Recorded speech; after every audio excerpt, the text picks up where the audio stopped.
Hello, everybody. Welcome to another episode of For the Fans podcast. We are back after a wild card week in which we had some surprises and then we had some that were like, we expected this. I have a buddy who is still 100%. He predicted all of the wild card games correctly. Who did? Not someone you actually, yeah, you might know him. He played March Madness with us last year. Oh, very nice. So yeah, he sent it to me and he was like, "Guess what? I'm still 100%." And Emily was my wife was really close too. The only one she got wrong was Cowboys and Packers. I mean, that's kind of one that I don't blame people on.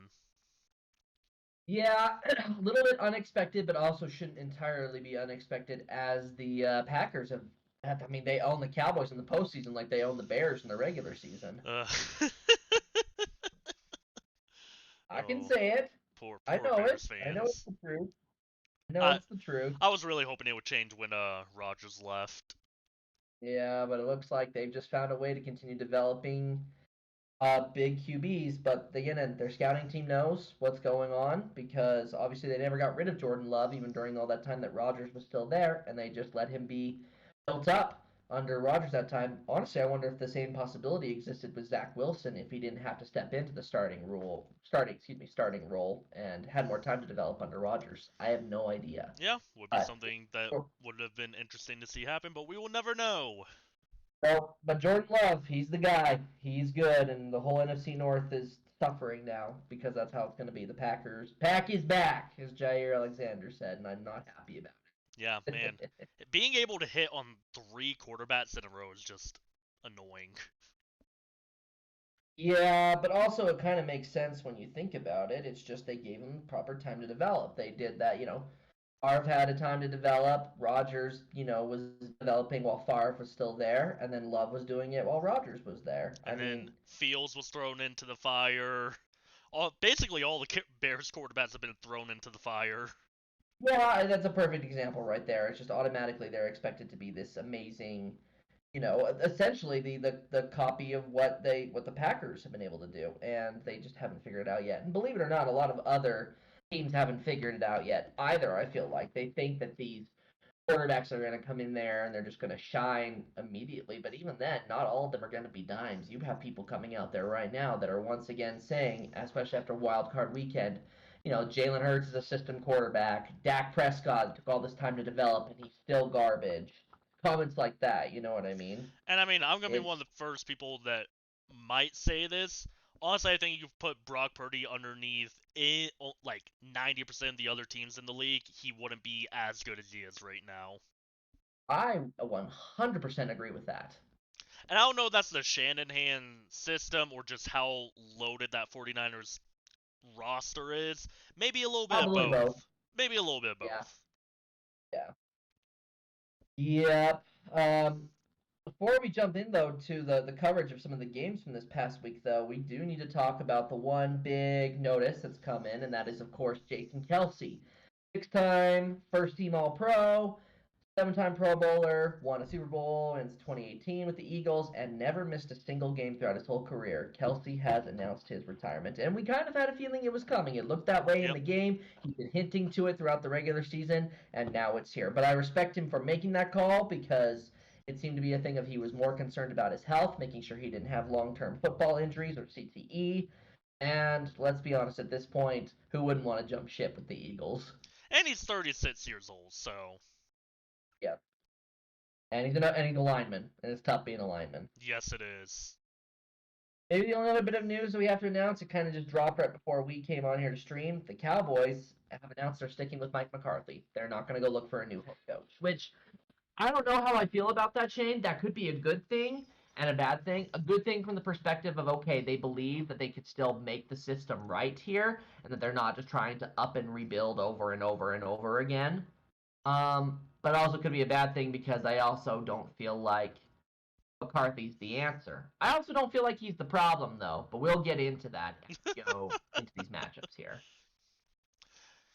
Yeah, so speaking of matchups, why don't we just jump into that of what our wows and our woes or pits were for wildcard weekend were. Mm-hmm. Do you Go want to for it. start? Okay.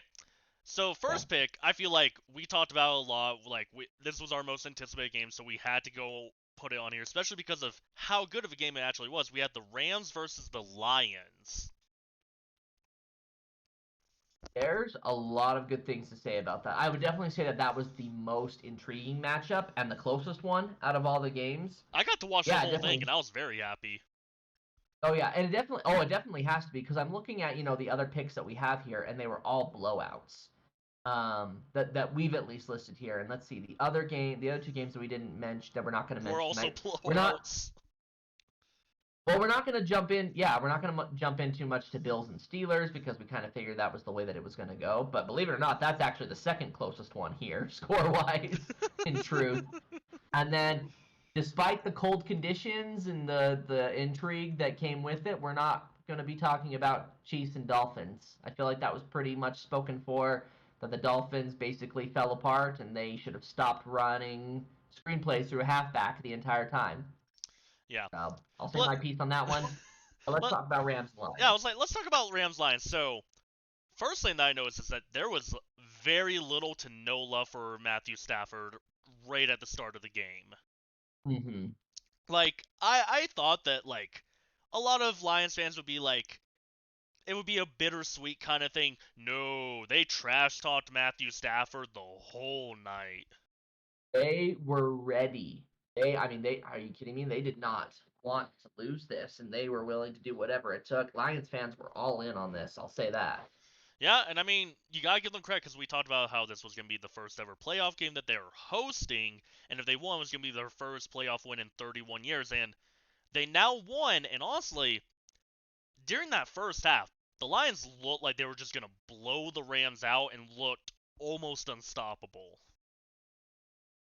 It's really true. They got off to a great start as far as scoring on every single drive, having a perfect game. And the Rams, I feel like, just got a little stagnant at the very beginning, and then they kind of started to pick it up towards the end. And like the Rams were the second half team and the Lions were the first half team. The Lions got lucky that they held on at the very end. Yeah. Because I mean that game was going back and what like once the second half started, that game was going back and forth. Like Lions were making a lot of mistakes, the Rams were capitalizing on those mistakes. But in the end, the Lions were able to hold out with a good defensive stop, and then were able to just set up victory formation. Yeah, and it was a good game, and I feel bad for the way that some things at least went. On the Rams side, Tyler Higbee tearing his Yeah, that ACL one with that was low that hit. that hit was kind of nasty. Yeah, Stafford looked like he got concussed at one point. I don't know if you Well, saw the clips from yeah, that. he got He got hit concussed. hard. I don't know if you also saw he got a cut on his hand like in the first couple of plays, Uh huh. where it was like a nasty cut because like when he threw the ball, his hand hit the helmet of a defender and kind of sliced in between his knuckles open a little bit. Yeah. And even the commentators were like, all Lions fans know that Matthew Stafford is a tough player and he will be back in. Yes, it's totally true. And I mean, we saw some good things come out of the Rams, and it's sad it had to end that way. Puka Puka Nakua Puka's still set good. another record. Set another record for rookie receiving yards in a playoff game. Give him credit there.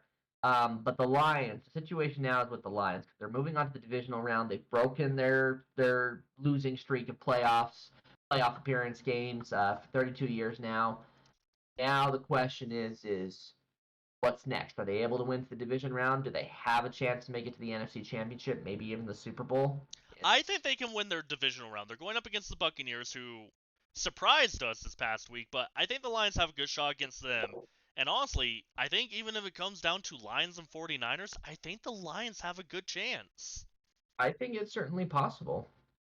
It'd be And good. I'm all for it. Now, with that said, well, let's talk a little bit about the Rams. So, yes, while the Rams did lose, do you think that they were able to bounce back next season? Because we had a lot of question marks going into this season, and they looked pretty strong at the end. I don't see why they wouldn't be able to bounce back considering there isn't players. Aaron Donald is most likely going to come back. As McVay said, he's coming back to continue coaching. Stafford's Yeah, I probably don't got see. another year or two. Yeah, I don't see Stafford hanging up the towel just yet. And now you've got Cooper Cup and Puka Nakua. So I mean, there's threats all across the board, and Hmm. I believe that they could still be a contender moving forward. Yeah, I mean, honestly, the Rams are getting very good. The 49ers, if they are able to hold on to everything, they'll be good. The Lions are looking really, really good. Like, the NFC's starting to get a little power back in them. For sure. Well, and I think we have to consider the Packers. I know we'll go into Hmm. here with one of their matchups, but we talked here about the Rams and the Lions. How about the Eagles and the Bucks? That's the other one that you picked. Yeah, I picked this one because uh, the it's crazy to think of how much of a disaster this season was for the Eagles because people forget they started off 10-1 in the season. Mm-hmm. And I think, oh man, there was a player that came on. I think it might have been Nick Bosa who said, "Hey, this is how you stop Jalen Hurts and how you contain Jalen Hurts." And ever since he made that comment, the Eagles have not been on the right side of history with that. And it's been horrible since then. All Philly fans want Nick Sirianni fired and find a way to get Jim Harbaugh. AJ Brown seems like he wants his way out. Jason Kelsey retired. It's DeAndre Swift is going to be a free agent. Yep, and there's still a question about Devontae Smith's deal too. Yeah, I mean, honestly, they they went from being a super team, even playing in the Super Bowl not that long ago, to now they're sputtering. Their first round exit to a team that I think 95% of NFL fans thought that they could walk in and win this game, and they got Mm-hmm. blown out. They were never able to fix things after Mm-mm. started going down the downhill for the regular season. I feel like maybe if they had won that last regular season game, they would have been in a position enough to say, okay, let's think positively going into the postseason. Now, with that being said, I credit the Buccaneers for what they were able to do, but the Eagles beat themselves on this one, man. Well, I mean, the other thing is the Buccaneers were able to stop the tush push Right, right, on a and very they played crucial well. moral drive for the Eagles. Yep, and like I was just saying a second ago, they played well. I mean, Baker Mayfield was making plays with players not named Mike Evans or Chris Godwin. Baker Mayfield has more wins than the playoff wins than the Browns He since does like well, but the Houston 90 something. yes, but since the early 2000s, the Houston Texans have more playoff wins than the Dallas Cowboys. Oh man, I thought the Browns one was funny because I'm like, hey, remember when you guys drafted Baker Mayfield #1 overall and then traded him to the Panthers? Baker Mayfield and Jared Goff both drafted number one overall, and then they get traded, and then they manage to ball out on another team. Kind To of be cool. fair, Jared Goff did take the Rams to the Super Bowl one year. They just did He did. absolutely nothing. He did take the Rams to the Super Bowl that year, but I also We don't like talking about yeah. that Super Bowl. That Super Bowl sucked. Yeah, and I also feel like I need to quickly bring up the no pass interference call that happened in the NFC Championship game with the Saints. Hmm. Anyway, should have been the Saints and the Patriots in that game. I wanted my Tom Brady and Drew Brees matchup, I did too, and I want Breeze to win. but it didn't happen. No. Thanks a lot, ref. Yeah. Anyway, so the Bucks are going up against the Lions this week. So do you think the Bucks are up for the challenge? Yeah, I really do. I'm not entirely sure if they're going to be the winning team, but I do think they're up to the challenge. I think their defense has shown that they can be really, really good in playoff situations here. Um, Baker Mayfield's got it. Let's just see if they can just replicate it. Because yeah, you're right. The Eagles kind of beat themselves, and I think that's not a situation that's going to similarly happen with the Lions, but you never know. Yeah, I mean, as we said going into the playoffs, the Bucks are a little scrappy right now. They sure are. And I know a lot of teams counted them out just because they came from the NFC South, which was once again pretty bad this year. It's the new NFC East right now, but you The also NFC can make East the isn't argument looking that good either. no, they're not, because at least the NFC South team made it to the second round of the playoffs, whereas there's no one from the NFC East still And they had two teams going to the playoffs. around. Hmm. Oh boy, I love bashing on Cowboys fans. Oh, Eagles fans are up there now too. Yeah, I mean, I feel like a lot of the Eagles fans honestly were like bandwagon fans that haven't fully left yet. Uh-huh. Or they're Eagles fans, so they got the taste of the one Super Bowl and they went a little crazy after that. Certainly possible. But we've always talked about the situation with teams that go to the Super Bowl and what happens if Super they lose Bowl the Super Bowl. hangover.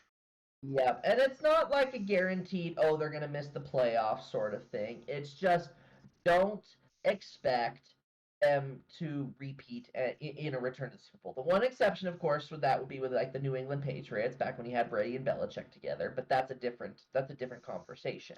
That's a higher level, if you will. You know what I mean?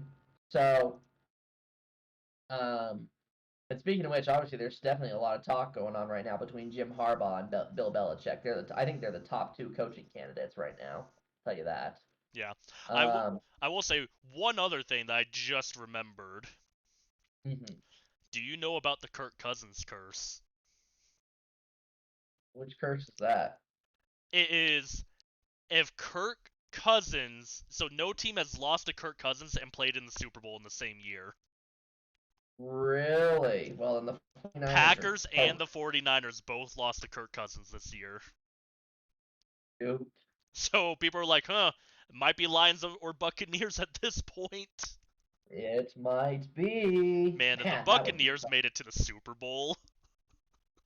cool. I mean, they're 2-0 in the Super Bowl, dude. When I when the know. Buccaneers have won the Super Bowl, they've won. I know, but then Baker would win a Super Bowl before the Browns, and the Browns drafted him. Oh man, I'd hate to be a Browns fan in that moment.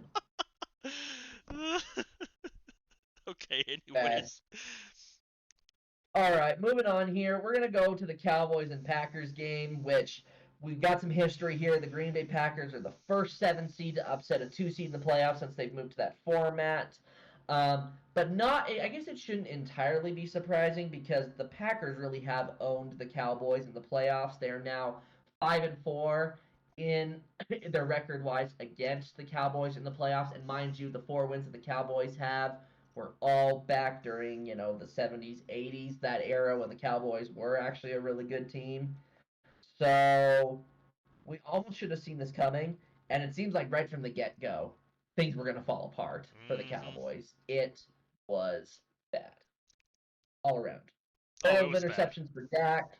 The number one offense stagnant. The defense couldn't stop anything. And now the question is who does Jerry Jones point the finger at here? Because it seems to happen every single year with the playoff disappointment. Is who's to blame? We thought it was going to be Mike McCarthy, but it's not. He's sticking around here. Last year they blamed Kellen Moore. Before that they blamed the O line. They blamed Zeke. They blamed Tony Romo. But Maybe they blame Dak. at the end of the day, do you blame Dak? I mean, the interceptions don't help, and I honestly think it'll come down to Dak, sadly to say. Mm-hmm. Because, I mean, see, how many passes were actually thrown to CeeDee Lamb? Do we know that? There actually were a fair amount, if I remember from watching the game. But the Yeah, thing he is, had with 9 CeeDee Lamb, catches.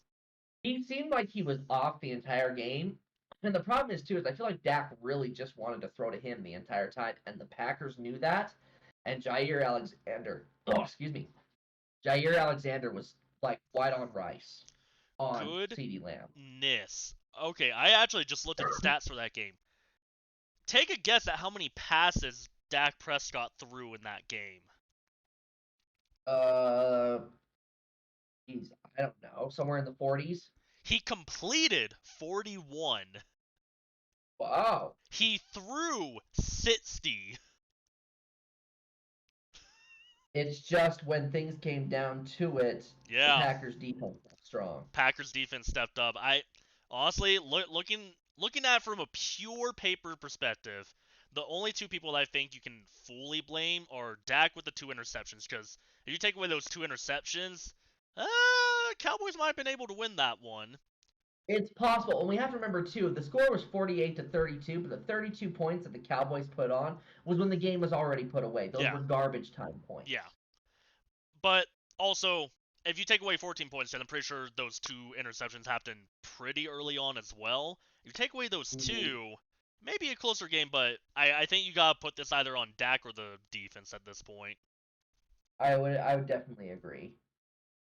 And I think I want to point more of the finger at Dak just because it just seems to be the thing that he likes to do in the postseason. Oh That boy. being said, though, we've got the Packers now because the Packers, they're looking good. 7 seed team going Aaron on to the Jones divisional does round. amazing. Yep, Jordan Love looks like the guy. They had their entire team healthy and ready to play. But the problem is, as we talked about here, that the Packers have the Cowboys number during the postseason. But what team has the Packers number in the postseason? 49ers. The 49ers, who they play this weekend. That'll be interesting. It will be. It's hard though because I feel like on one end you would expect that the Cowboys would be a strong enough team that they would have had no problem stopping the Packers, and they didn't. So could the same situation exist for the 49ers? I don't know. My one concern is we kind of expect the Cowboys to fall apart in the postseason, regardless of how good they are. You know what I mean? Hmm. Whereas the 49ers, that's not always the case. They always seem to make it as far as the NFC Championship game, maybe not any farther than that. And the Packers have a problem of not only have they been able to be unsuccessful in going to Levi Stadium in the postseason and getting whomped by the 49ers, they've also had the 49ers come to Lambeau Field and beat them. Yeah, yeah. I don't care for the Packers. So Neither they, do I. I was like, if they win, they win. If they lose, they lose. No skin off my back. Pretty much, pretty much. Okay, let's go on to Texans and Browns, our last one. We've Uh, got we got CJ Stroud, man. man, Amazing game. Defense, catches back-to-back pick sixes. Um, they easily win the award for most improved this season. D'Amico Ryan should be coach of the year. Do you think they can continue into this deep playoff run? Because I really do think they can. I think they've got some serious momentum right oh, they got all the momentum in the world, and honestly, I think they're gonna face their biggest challenge going up against the Ravens this week. I mean, yeah, like the only other team that I think they should be somewhat concerned about are the Bills, but I think the Ravens are the biggest hurdle, and if they beat the Ravens, I think they're set. Yeah, I think there is a possible path to the Super Bowl if they can get past the hurdle of the Ravens. Which And I we'll mean, talk about that more in their matchup. they did play the Ravens in Week 1 of the season and got blown out, but that was also C.J. Stroud's first game. Yes, that's a very good point. So they're going to see a very different quarterback from when they played them the first in Week 1 this year. It could be really, really interesting to see what happens there. I will say this though, on the other end though, just because obviously we need to talk about them as well. The Cleveland Browns. Look, part of the reason that the Browns were not able to win this and that they fell apart. Look, the defense sold because of their injuries. That's one big reason. You have to admit that they weren't the number one defense anymore because they had those injuries. And then Flacco sold too. Throwing those back-to-back pick sixes, that was murderous for him. And if that hadn't happened, I wonder if it might have been a closer game, but I still think there was no way to stop the Texans. Yeah, just That te- being said, though, what happens here in the offseason? Because, what are they going to look better when Deshaun Watson and Nick Chubb come back? ugh. Nick Chubb maybe because Nick Chubb's injury is one that a lot of running backs don't come back the same from, sadly. Mm-hmm. But what about, I mean, let's say, for example, the Browns say to themselves, okay, we need to think ahead here for next season. Do they start with Deshaun Watson as their starter again, but they keep Joe Flacco and Dorian Thompson Robinson waiting in the wings, with Flacco specifically coming after Watson? I don't know. It is so hard to say because they're out of range from any of the quote unquote good quarterbacks of this year, I think. Mm-hmm.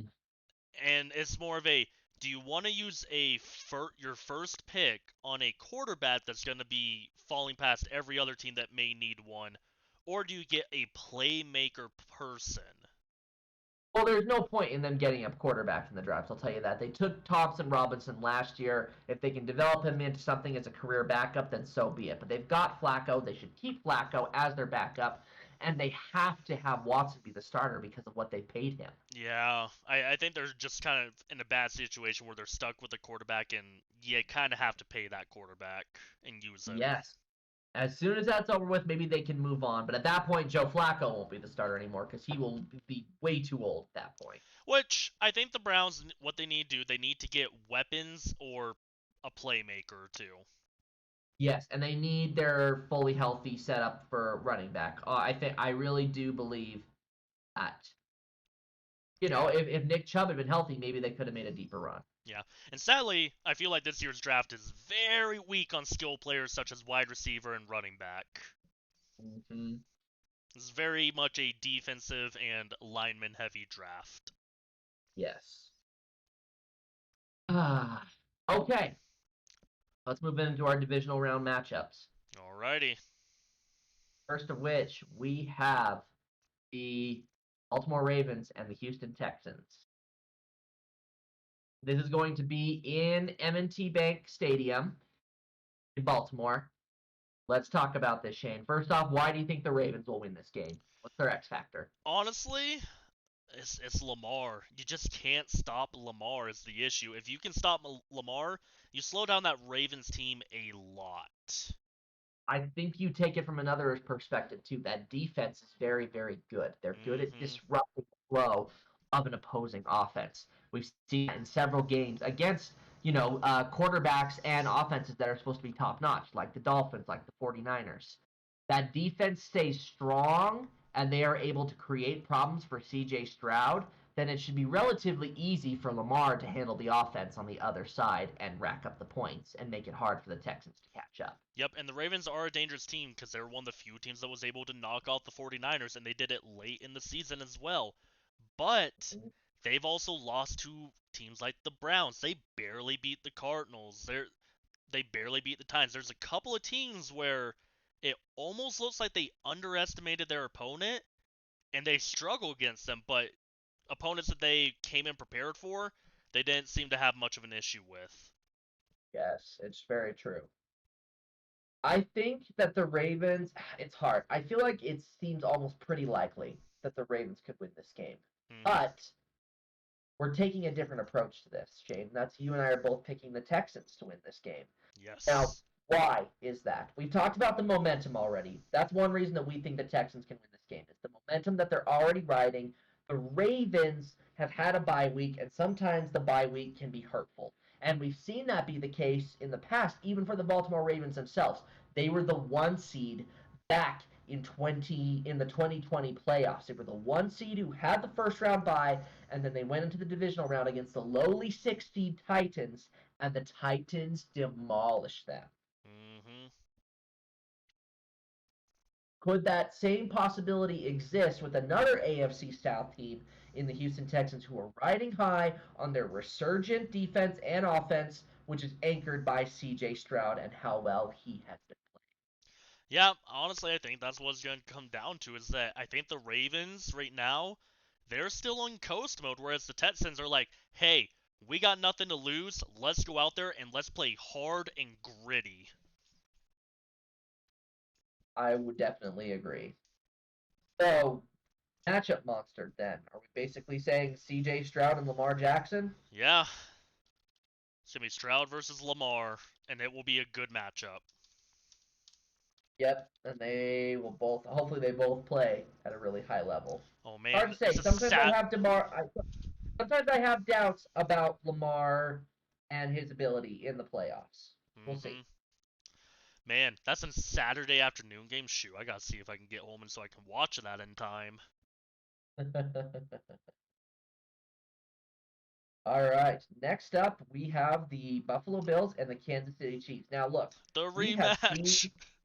we have seen this matchup a couple of times before, but the one difference in this game compared to others is it is in Highmark, not in Arrowhead. And the overtime rules have slightly changed. Yes, that too. Now, here's the thing. This is the one matchup where we disagree in this week. And I'll be honest with you, Shane, I actually want to agree with your pick. I really do, and I do feel like that one is the more likely possibility, but I feel like I have to take a different approach with this Mm-hmm. one just in the event that that is the case. You know what I mean? Have a little Oh no, variety. no, I agree because so just to spoil it, I'm picking the Bills and you're picking the Chiefs. Mhm. I it's so hard because I feel like the Bills are better on paper or have the better team, but the Chiefs just have the Bills' number in the playoffs. And for me, I'm banking on the Bills break the curse that they have with the Chiefs right now. Yeah, and I think that's a possibility when you're playing at Highmark instead of Arrowhead, and you look like you're playing at a high level. I mean, they did do a good job against the Steelers, but the Chiefs did the same thing against the Dolphins. And it's not like the Chiefs are going to struggle with the cold if they go to Highmark Stadium. Although this Um, game is possibly delayed because of how cold it is right now. it is certainly possible, and I know this game is going to get a lot of publicity. It's probably going to be the one that most people focus on the most in the divisional round, and unfortunately, some of that does come from the fact that it is a grudge match in the playoffs. Another part of it comes from the fact of you could take a pop culture look at it and be like, okay, well, Travis Kelsey's dating Taylor Swift, Josh Allen's dating Haley Steinfeld, and they're both major celebrities, and that seems I've been seeing on social media that has a huge draw for it right now. So I think this is kind of we talked about last week that the game to watch was the Lions and the Rams. This is without a doubt the game to watch in the divisional round. Oh, see, for me, my game to watch is Ravens and Texans, honestly. I mean, I like that. I like that pick. I just feel like with what we've seen in the This one has past, history, I think. yes, and remember what happened 2 years ago. That was the most amazing Oh, postseason game man. ever. I I ooh. still get chills thinking about it. Never let your girl tell you that 12 seconds isn't long enough. That meme Um, went everywhere. it sure did. Freaking Patrick Mahomes. Okay, so Shane, why will the Bills win this game? I think the Bills will win simply because they have the better roster. The Chiefs, we've seen their wide receiver struggles often this season. I mean, I will say the Chiefs have benefited from the development of Rashee Rice, but I think the Bills' defense is taking that step up that they need to make in order to knock off the Chiefs. And home field advantage helps. It definitely does. I'm going to take another approach here, obviously, with the Chiefs. Well, why they will win. I think the Chiefs were going to win that game if it weren't for Kadarius Toney lining up off sides. Um, and what is going to be important here, I think, comes down to what the Bills' defense can do. Because here's the thing: I feel like the Chiefs were able to stay in the game and almost get that win against the Bills during the regular season matchup because the Bills' defense was banged up and not playing at a high level. Well, that's not the case anymore. The Bills' defense is looking strong once again, and that's going to have to be the way that they play because it's not so much that I'm worried about Patrick Mahomes and Travis Kelsey. No, no, no, no. I think that the new identity of the Chiefs offense comes from what Isaiah Pacheco could do. And Hmm. if they are having trouble stopping the run, that's going to make it all the much easier for Mahomes and Kelsey, for example, to do what they do in the postseason. And don't look at any of the other Chiefs receivers because obviously those other Chiefs receivers, the Bills got them covered. They almost don't need to cover them. But And this is going to be a snow out game, so it may come down to who has the better running game. So it is the postseason, and I think the Chiefs and Dolphins game was a statement that the Chiefs are back. Once we hit the postseason, they're ready to play, and they look like they're high powered once again. And I'm afraid that that might be a big trouble for the Bills, unless that defense steps up. So with that being said, on the matchup monster side, for the Bills, I say it's the defense. For the Chiefs, it's Isaiah Pacheco. Yeah, I can't really argue with that. The only other thing that I would have to say is that Josh Allen has to play a clean game this week. He does, but I don't think that's going to happen. But guess what? I don't think Mahomes is going to play a clean game either. I Hmm. think what we've primed as far as the big focus is Pacheco and the defense. That's where the points are going to come from. Yep. It's going to come more so. I think, if anything, there's going to be concerns with both Mahomes and Allen making mistakes. We're not going to see the game that we saw 2 years ago where they were just balling out and throwing crazy touchdown passes. I think it's going to be a different approach. Yeah, I can see it. Detroit Lions and Tampa Bay Buccaneers at Ford Field. Man, this was funny. Did you see the clip today of some reporter asking Coach Bowles of the Buccaneers, "Are you worried about the weather? It's a closed dome stadium, lady." I did see that, and people were like, take this person's credentials away. Oh my gosh, I can't believe that. Man, Hey, man, send me down there, give me her paycheck. I'll gladly do this. yeah, seriously, I could ask a better question than that. Good night. All right. But Uh, yeah, Lions and Bucks, and we are both picking the Lions on this one. So Shane, why will the Lions win this game? Man, we saw what they can do for the first time when they host a playoff game. Honestly, I think that crowd is going to be feisty because the the thing that I noticed the most when watching Lions and Rams, when the Lions were on offense, you could hear a pin drop in that stadium. It was that Mhm. quiet for them.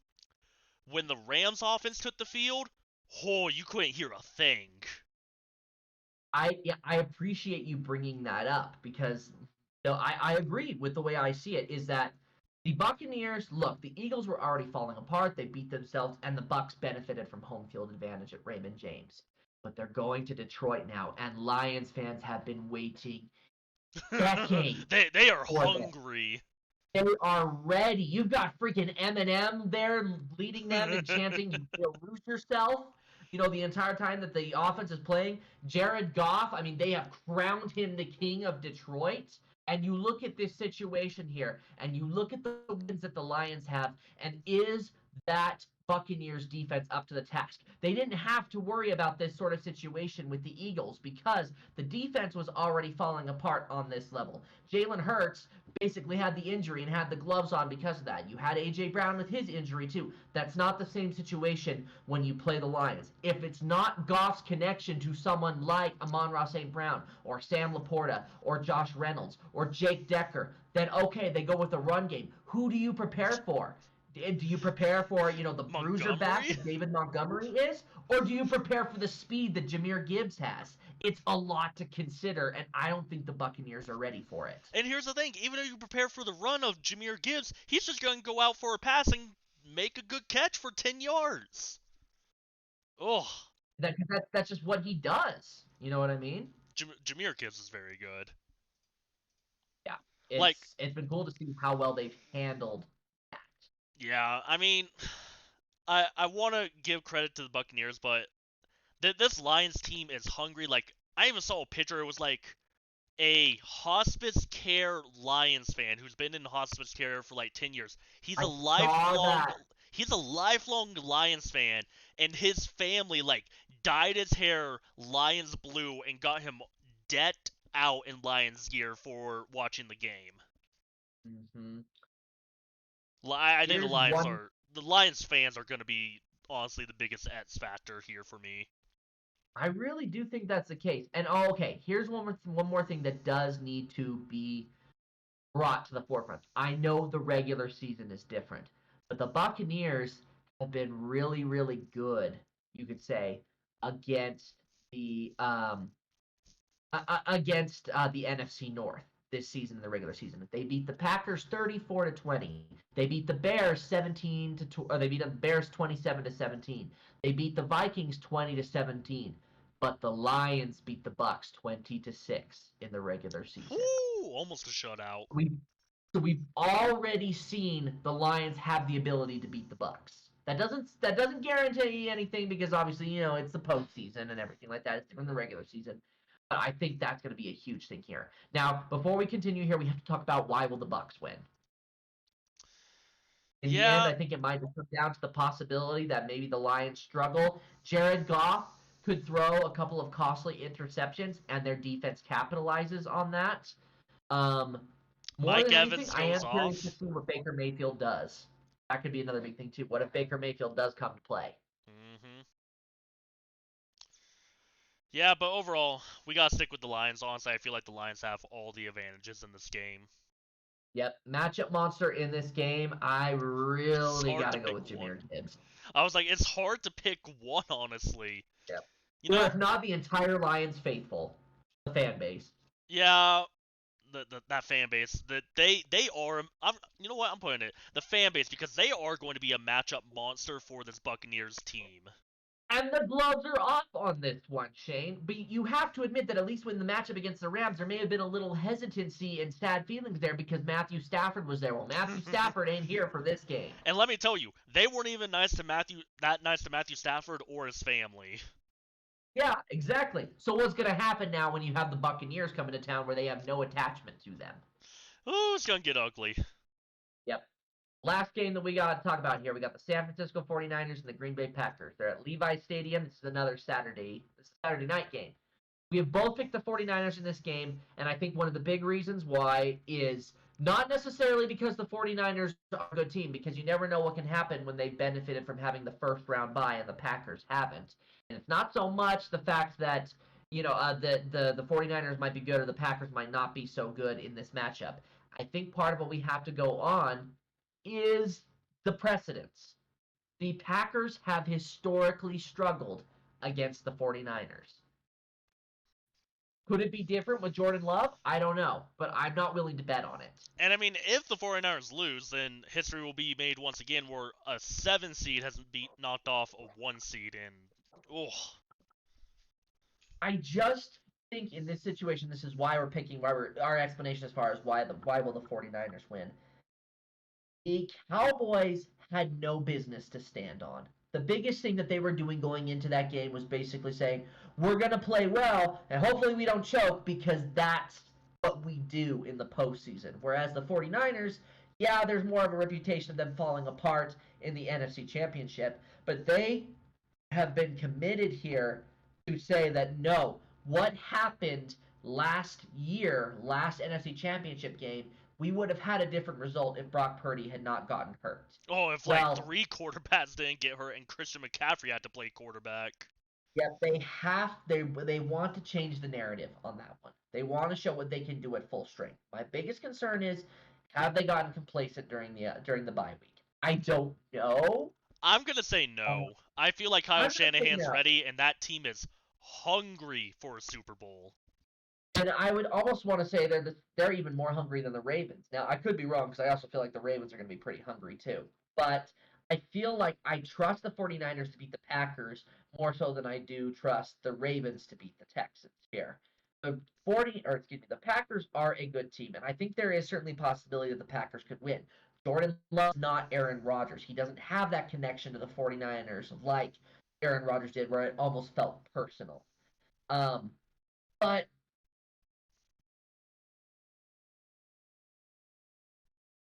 You there? You died. oh, did I? Yeah. Okay, what did I last say? That was You weird. said We haven't done but. that. I haven't done that this entire season. You said I but. say I said but I don't know. That's what I just said. Yeah, I mean, I'm just trying to figure out how the Packers come out with the win on this because, I mean, the 49ers got some of the best of everything. They got a high functioning, high octane offense. They got CMC, they got Brandon Ayuk, they got Deebo Samuel. Then you look on their defense, they got Chase Young, they got Bosa, they got Arik Armstead. Like, it's Yeah. a pretty dangerous team. The defense, and that's another difference that separates, I think, from the Cowboys because Deron Bland kind of just got cooked towards the end of the season. The Cowboys defense faded down the stretch of the end of the regular season. The 49ers defense did not. The only time they really faltered was against the Ravens, and that was because mistakes had been made on the offense and the defense got tired. That's a different beast. Now, there is the concern as far as Brock Purdy and Dak Prescott, the comparison there as far as throwing the interceptions, which is certainly a possibility. But I don't know if that's entirely going to happen in this game. And the difference is Dak Prescott seemed very much, I want to throw to CeeDee Lamb. That's the only person that I trust. And playing And hero ball. exactly. And that isn't Brock Purdy doesn't have that problem. He's got Ayuk, he's got Debo, he's got McCaffrey if he needs to, he's got Juszczyk, He's got Kittle. he's got Kittle. Yep, he's got all those players who are really good. Whereas at this point, it felt like Dak only wanted to rely on CeeDee Lamb. He didn't even want to give the ball to Tony Pollard, who there's already concerns about whether Tony Pollard can be effective as the running back. That's not a concern when Christian McCaffrey is your running back. And lastly, the one thing that we still haven't covered as far as why the 49ers seem like they could win this is Kyle Shanahan has Matt LaFleur's number. They know each other. They work together. Kyle Shanahan basically taught Matt LaFleur, is my understanding. Yep. It's like Doug Peterson going up against Andy Reid. Yes, exactly. Matchup monster in this game, who else but Christian McCaffrey?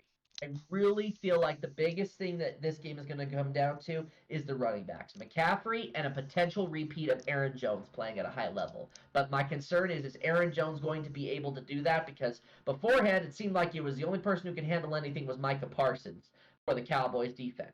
That's a little bit of a different story when you have Hargrave, Armstead, Bosa, Young. That's a different defense in the front.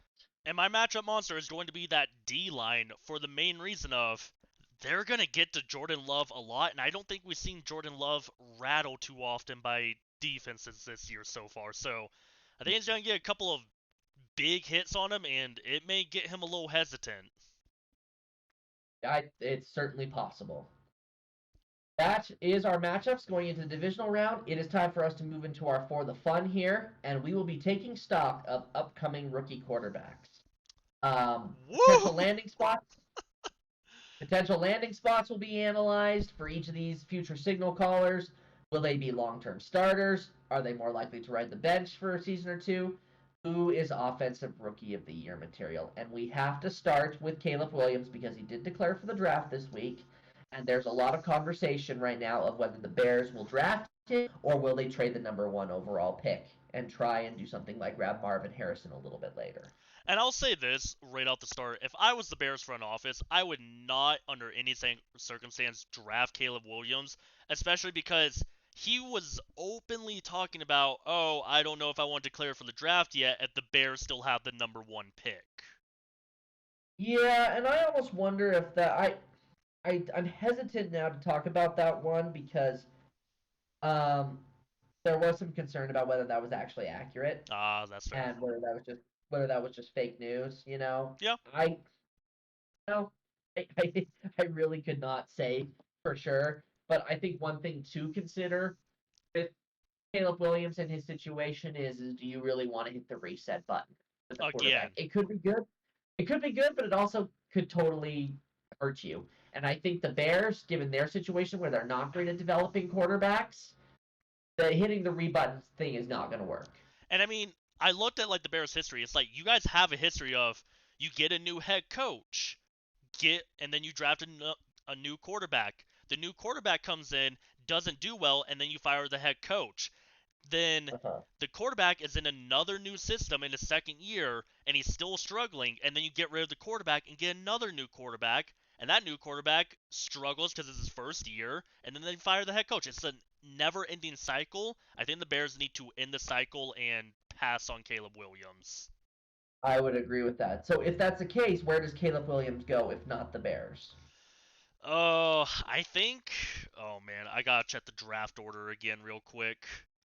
I Okay. recognize that I recognize that there is potential for Caleb Williams to play really well, especially on the team that he potentially goes to, because a lot of scouts have been saying he's just like Patrick Mahomes, but he has a better arm, which is saying something.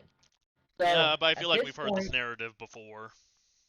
yeah, yeah, because they basically were saying stuff similar about someone like Trevor Lawrence. You know what Trevor I mean? Lawrence was compared to Peyton Manning, but more agile. And there's still some question marks with that. Yeah. So let's see. Number 2, we got Washington. I don't know if Washington will take the bait of Caleb Williams. I think it's more likely that the Patriots trade up. That's what I'm thinking, which leads me to question. I'm like, would the Bears trade down to 3 and risk losing Marvin Harrison? Because Washington does have Sam Howell, and Sam Howell, yes, he was what? This was his rookie year, right? This is actually his second year, Second and year? believe it or not, there's actually a high feeling that Washington will take a quarterback. I know, but my fear is I'm like I think Washington is banking on taking quarterback for the main reason I think they're possibly thinking the Bears are going to pass on a quarterback. But the Patriots trade up to 1, grab Caleb Williams. I don't think Washington loves any of the other quarterbacks that much, and I think they would take Marvin Harrison. That just kind of leaves the Bears screwed at 3, but ugh. It would, but did you know though that there are some people who are actually thinking Drake May could be better than Caleb Williams? I I mean, don't necessarily buy that, I've been but seeing people say it, but I don't believe it. yeah. So if that's the case, let's hypothetically say that Caleb Williams, his most likely destinations are the Bears, the Patriots, or the Commanders. Yeah. Or is Now, he offensive rookie of the year material? no. I'm sorry. I still don't believe it, and I still don't see it. I think Caleb Williams is going to be a bust.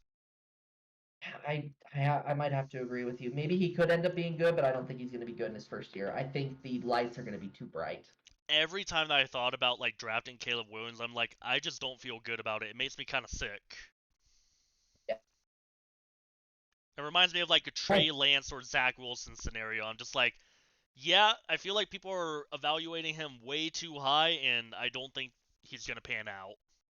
well, he benefits from Lincoln Riley's quarterback system. And look, Baker Mayfield's here in the divisional round, but he's had to go through a gauntlet in order to get to this point. The other Lincoln Riley quarterback that's out there right now is Kyler Murray. And look, Baker Mayfield and Kyler Murray, they're good, but they're not elite. Yeah, How about Drake May? I'm kind of in the same boat. I think you'll be picked probably by the Commanders or the Patriots, but uh, Yep. And is he OROY material? no, No. no.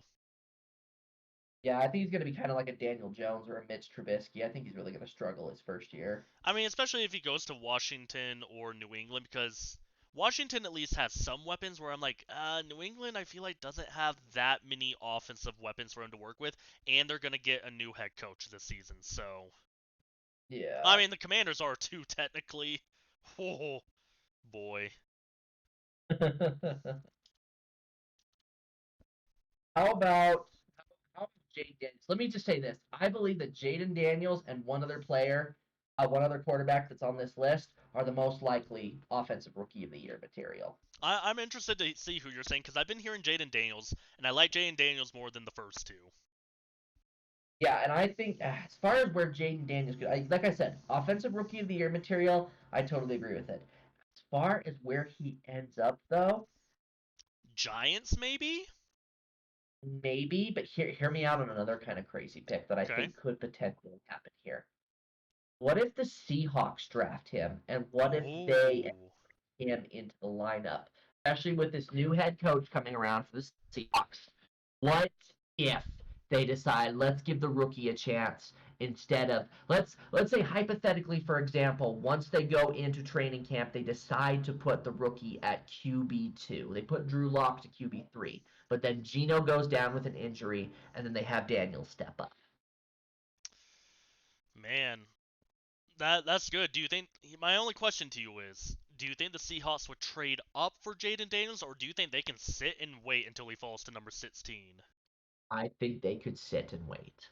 Yeah, because I mean, I'm looking at a few. So let's see. You got the Giants. That's maybe. Atlanta. Atlanta might. Atlanta Maybe, might. maybe. Atlanta also, I think, is also waiting in the wings to see what could happen with Justin Fields. Mm-hmm.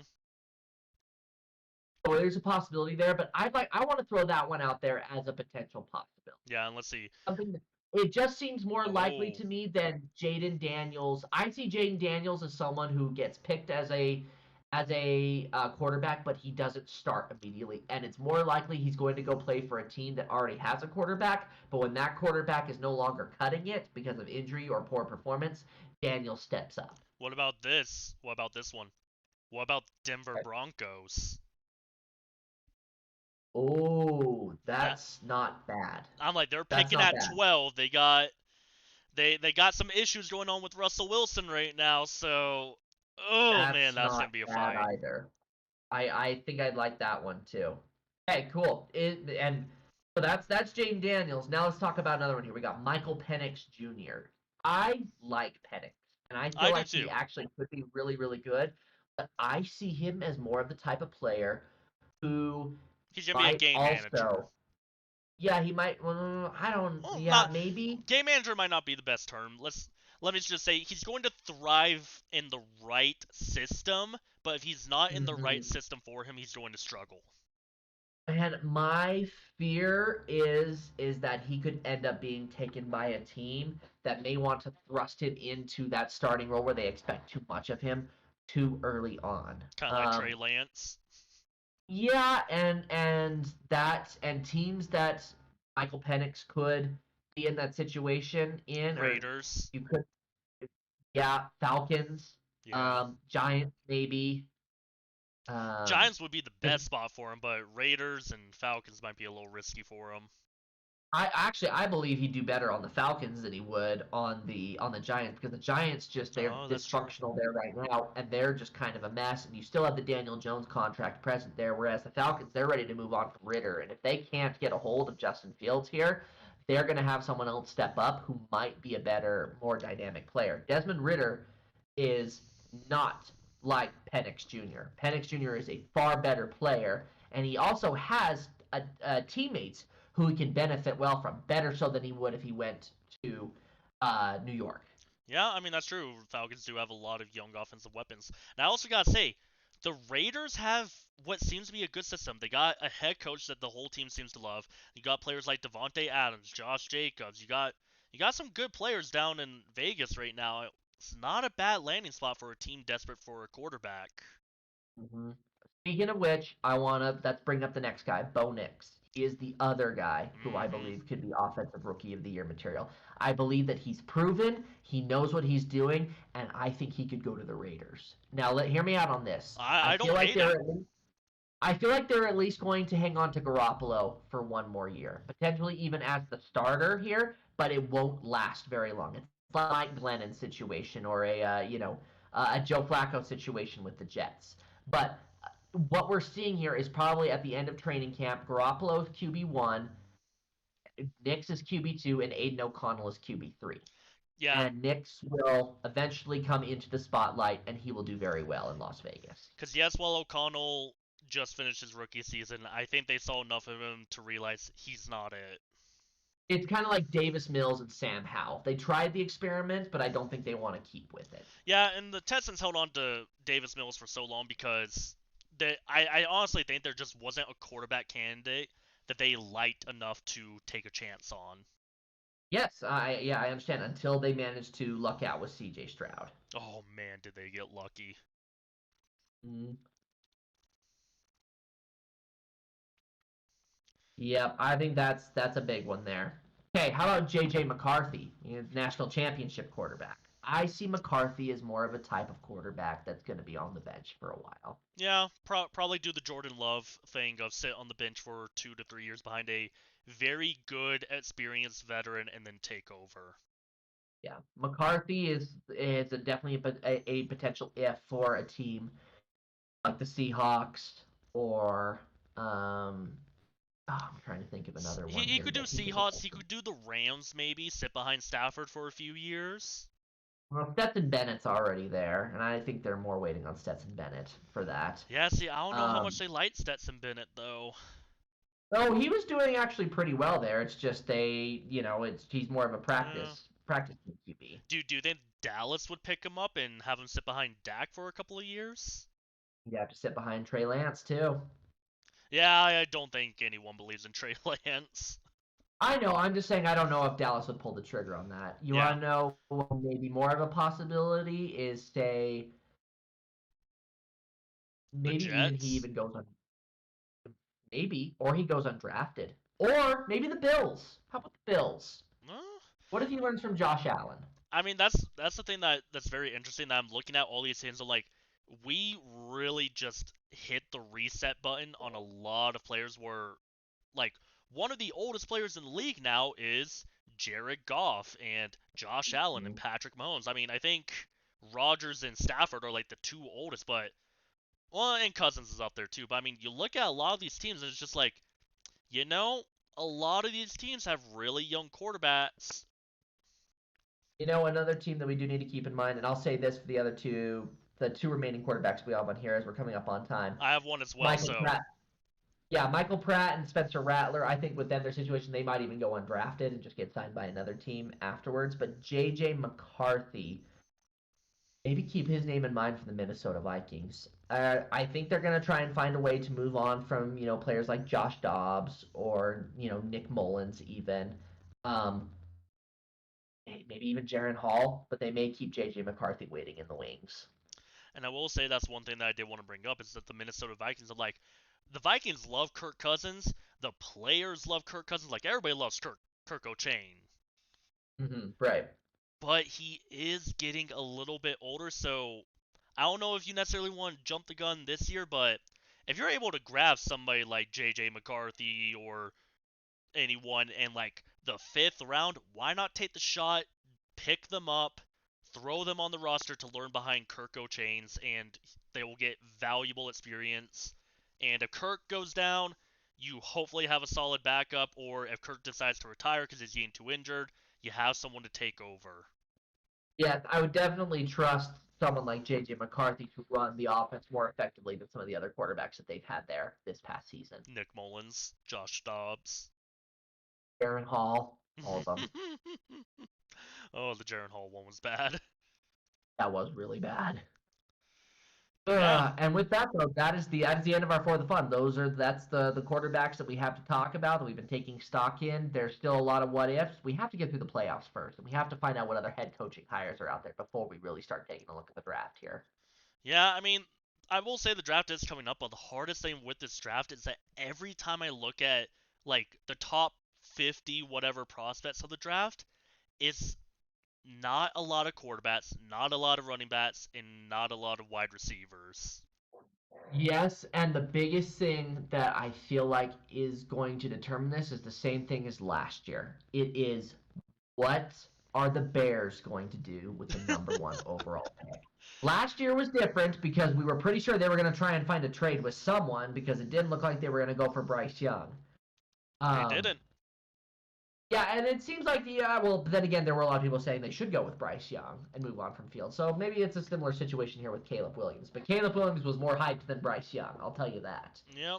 I mean, So, I still think if the Bears do not walk away with Marvin Harrison Jr., they made a mistake. yep, I would absolutely agree with that. I think Marvin Harrison Jr. is the best player in this draft, and honestly, trading down to grab like an extra pick or two in a later round or a future pick, it's not horrible, but why risk getting up something that honestly could be one of the greatest wide receivers that we may see? Yes, definitely.